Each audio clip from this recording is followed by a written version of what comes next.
Hello children, nice to see you all again. I'm going to start today's collective worship by sharing my screen, and we're all going to start together. Mrs. Robertson's going to say, "Welcome, and this is the day that the Lord has made. Let us all rejoice and be glad in it." Okay, so children, at the beginning of the week, we thought about our jigsaw theme, thinking about how we're all unique and different and special. And this half term, we're also thinking about a different Christian value. We've moved on from friendship, which was last half terms, and this half term, we're thinking about the Christian value called respect. Okay. Now, as we're talking about this, just have a little think about what does respect actually mean, because it's actually a noun and a verb, which means it's something that has a name, but it's also something that we do. So if we think about that and think about its actual meaning, we understand that respect is a way of treating or thinking about something or someone. So respect is very important when we're at school, but also at home, thinking about how we treat people around us, how we treat our friends, how we treat grown-ups, and also how we treat things around us. So do you look after things in your classroom? Do you look after things out in the playground? Do you look after things at home? Do you take care of the environment? Do you pick litter up? Lots of different things that we have to think about when we're considering the word respect. And another meaning is to actually, as I explained, you can show respect by doing things, by being polite and being kind. And I've put a little picture there to say, yes, of course, we can be kind, we can give things to people, but you can also do other acts during the school day.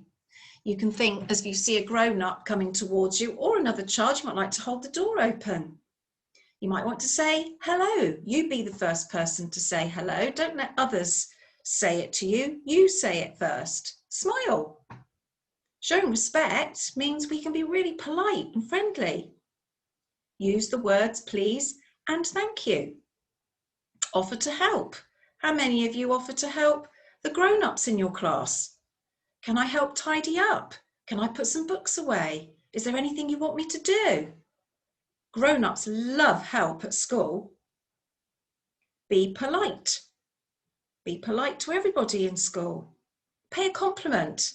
We talk a lot about this, about our friendship tokens. Paying a compliment is giving one of those tokens. Tell somebody, you look really nice today, you look really happy. It's lovely to be here with you.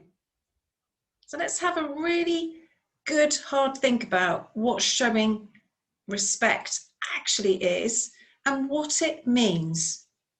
Let's not be half-hearted about it. Let's really think how we can reflect on this half term.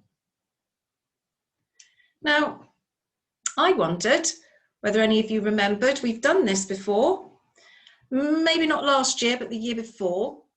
You can do lots of exciting things with words, and one of the things that we do, grown-ups ask you to do as part of your English learning at school is think about acrostic poems. And it's a play on words. You can do exciting things and make them look really effective. And if you use the word respect and think about the first letter in each of, well, in the word itself, you can see that one idea is to say that R, respect, is readiness to listen. The E is for everyone being valued. The S is for showing appreciation. P is for praying for people. E is for expressing opinions sensitively. Think about how the other person feels when you say things. Don't be unkind. C is for caring for our environment. Like I said, think about what we do to help pollution. T, treating property carefully. So when you're using something, don't just throw it around and don't care about it. Think about what's going to happen if you drop it or break it. I put another picture on there, which I think is really important to remember. You don't just get respect. People don't just respect you. There's an important thing you have to do. To get respect, you have to give it. So it's a two-way process. So always remember that. You don't just earn respect, you also have to give it too. Now, I've got a little challenge for everybody. And I know that some children will definitely do this. And I know that some of you will think, I don't really care. But it's a challenge that I would like you to go away and think about. I would like you to think about the word respect, and I'd like you to make your own acrostic poem. And grown-ups might like to do this as part of your learning this week. I don't know. They might like you to do it as part of your PSHE learning. Even if they don't, you can do it at home or in your spare time. But I am going to gather all the poems that I get, and I'm going to have a good look at them, and I'm going to decide who is going to get a special head teacher's sticker. And at the moment, Mrs. Turner and I have been very generous with our house points when you come and see us with fantastic work. And we are giving away 5 house points. So if you do manage to do this and do come and see us, I will be delighted. So there's a little challenge for you. Okay, so thinking about respect, I've got an extract from the Bible to share with you now. And this is a very short story, which is called Jesus Heals a Centurion's Servant. And it is taken from the section by Matthew and Luke. And it makes us think about lots of things, but mainly the word respect. So let's find out what this story is all about. So the country that Jesus lived in was not free. It was ruled by the Roman Empire. Rome had soldiers stationed there to make sure the people did what they were told. And as you can probably hear, that is my little dogs barking in the background, just as I'm telling this story. But rather than start again, I'm going to carry on and tell you that those soldiers who I just mentioned that ruled in the Roman Empire were not very nice. They pushed people around. They forced people to carry heavy loads. And sometimes they were even known to hit people. And that is not very kind. That is not showing respect. Now, a centurion was a Roman army officer, and they were in charge of at least 100 soldiers. It's like the word century. And for those of you that have thought about what a century is, you should know that we use that word when we're making reference to, say, for example, 100 years. Sometimes we use a century when we're talking about 100 runs in cricket. Those of you that are into sport, you may know it from that sport. Now, one day, as you can see on the map, Jesus was visiting a place called Capernaum. Now, several religious leaders came to talk with Jesus about a centurion. Now, you would have thought that the religious leaders were there to actually complain about him because they were not very happy people. And these Roman soldiers used to push people around and, as I said to you, force them to do things that they didn't always want to do. But actually, this wasn't the case. The religious leaders wanted Jesus to actually help the centurion. They said to Jesus, he's not like the other Romans. He respects our people and our beliefs. He even built a place for us to worship God. And now one of his servants is about to die. Won't you heal him, Jesus? Please, please help us. So Jesus did what they asked. He went with them to the house, but just before they arrived, the centurion sent some of his friends out to give Jesus a very important message. I don't deserve to have someone as respected as you to come to my house, the message said. I am not worthy to come out and meet you. From what I have heard, Jesus, you have great power and authority. I understand what that's like. I am in charge of 100 men. I tell them to come and they do exactly what I say. I tell them to go and they do exactly what I say and they go. No questions asked. So I am confident that all you need to do is say the word and my servant will be healed. Jesus was amazed.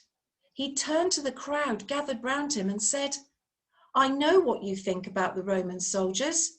They're not very nice to you. They're unkind. They push you around. They make you carry heavy loads. But this soldier is very different. He trusts me completely. He really does. And I haven't found faith like this amongst our own people. Tell the centurion that his servant will be healed, said Jesus to the messengers.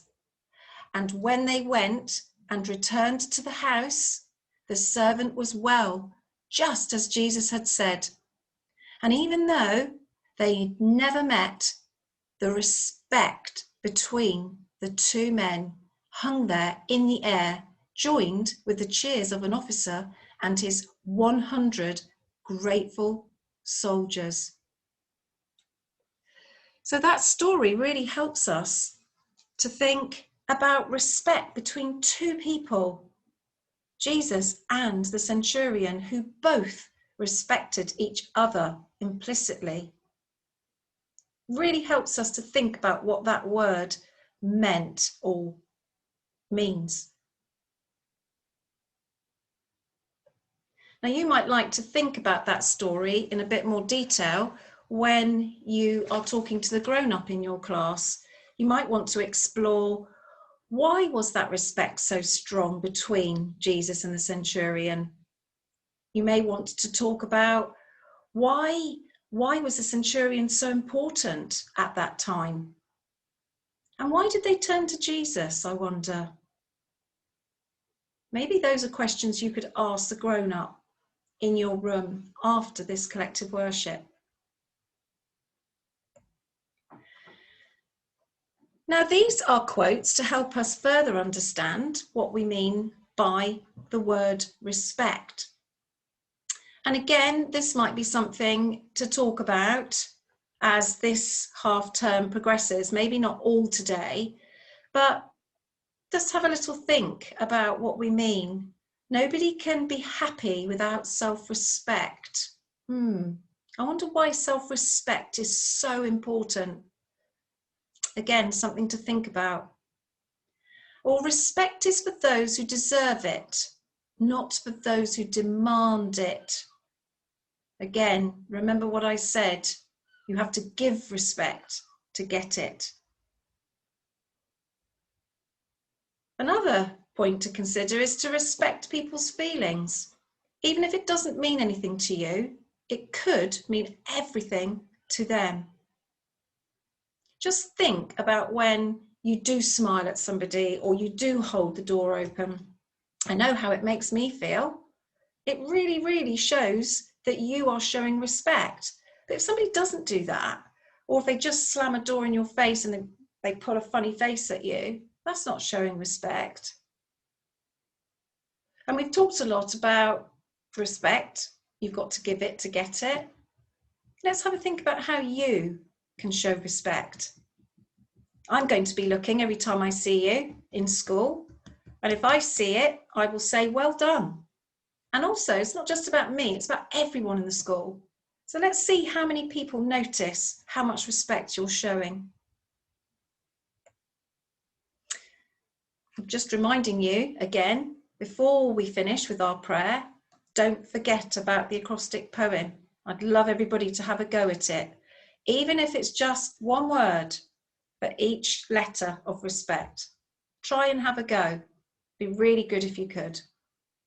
Okay, as we finish our collective worship, I'd like you to just close your eyes or put your hands together and have a little think about what Mrs. Robertson is going to say. Now in front of you, you can see a picture of a hand. Now, I did just say to you to close your eyes, which is a bit silly, but you can open them again now.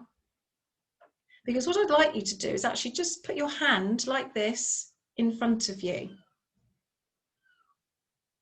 It'd be much better if we were all together, but we're not, but we can still do it. So if you put your hand in front of you, I want you to look at your thumb, because that is the closest digit on your hand to you.